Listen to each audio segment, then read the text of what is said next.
CTS 시청자 여러분, 안녕하십니까? 예정교회를 섬기고 있는 설동훈 목사입니다.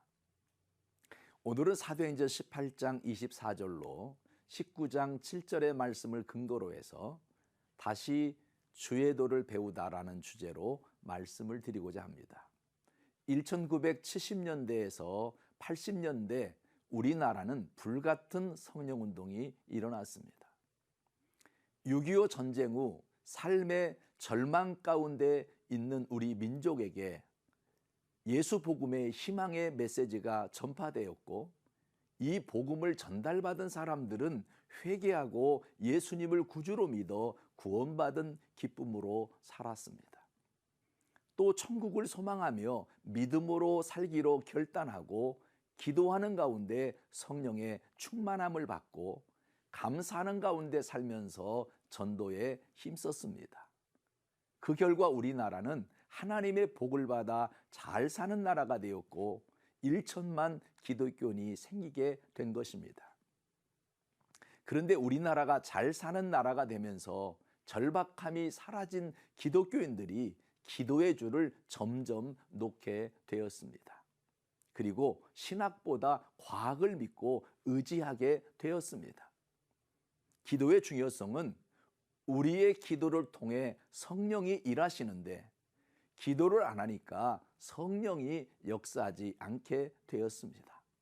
그러니 하나님의 역사도 일어나지 않고 성도와 교회가 힘을 잃게 되는 것입니다. 교회 역사는 그야말로 성령의 역사요, 성령 체험 후 성령의 능력으로 사역하는 역사입니다. 이 일이 현대를 살아가는 우리 성도들에게 다시 나타나야 하는 숙제입니다. 그 내용을 살펴보며 다시 주의 도를 배우다라는 주제로 은혜 받기를 원합니다. 첫째로 성도의 성령 체험을 말씀드리면, 초대교회 성도로서 강한 성령 체험을 하고 예수님의 사역을 기쁨으로 감당한 사람은 빌립입니다. 빌립은 여러분들도 잘 알지만 집사의 직분을 가진 자였습니다. 빌립이 사마리아에 가서 예수 그리스도를 전도하니 많은 사람에게 붙었던 귀신이 소리치며 나가고, 많은 절름발이와 걷지 못하던 자가 나음을 받아 그 성의 기쁨이 충만했다고 성경은 말합니다. 사도행전을 보면 빌립이 사마리아에 가서 복음을 증거할 때 구원을 구하니까 구원받는 사람이 생기고, 귀신을 내어 쫓으니까 귀신이 쫓겨 나갔습니다. 병 고쳐지기를 기도하니까 병 고침을 받았습니다. 그러나 성령을 구하지 않았기에 성령이 임하지 않았습니다.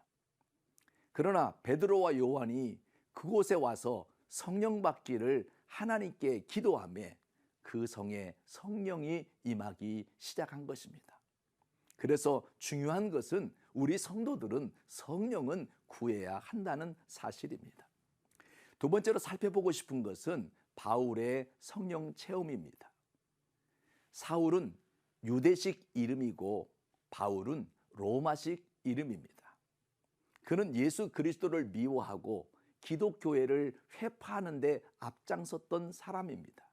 그는 예루살렘에서 대제사장으로부터 허가를 받아서 시리아의 땅 다메섹으로 피난 간 신자들을 모조리 잡아 끌고 와서 감옥에 넣기 위해 군졸들을 데리고 시리아로 가던 중 다메섹에서 빛 가운데 나타나신 예수님을 만나게 됩니다.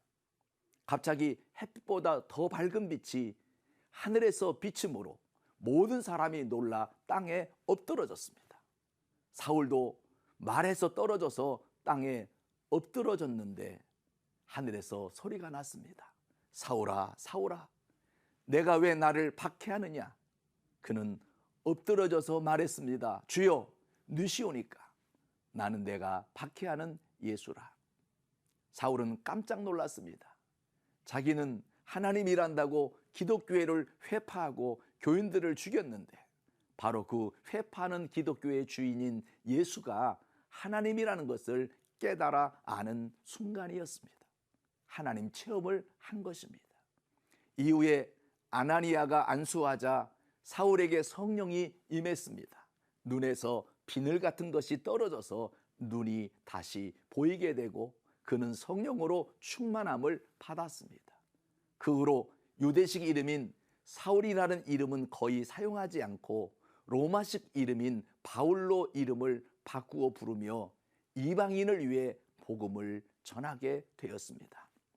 그는 그때로부터 기독교 역사상 최대의 사도가 되어서 천하의 복음을 전파하는 데 가장 크게 이바지한 사람이 된 것입니다.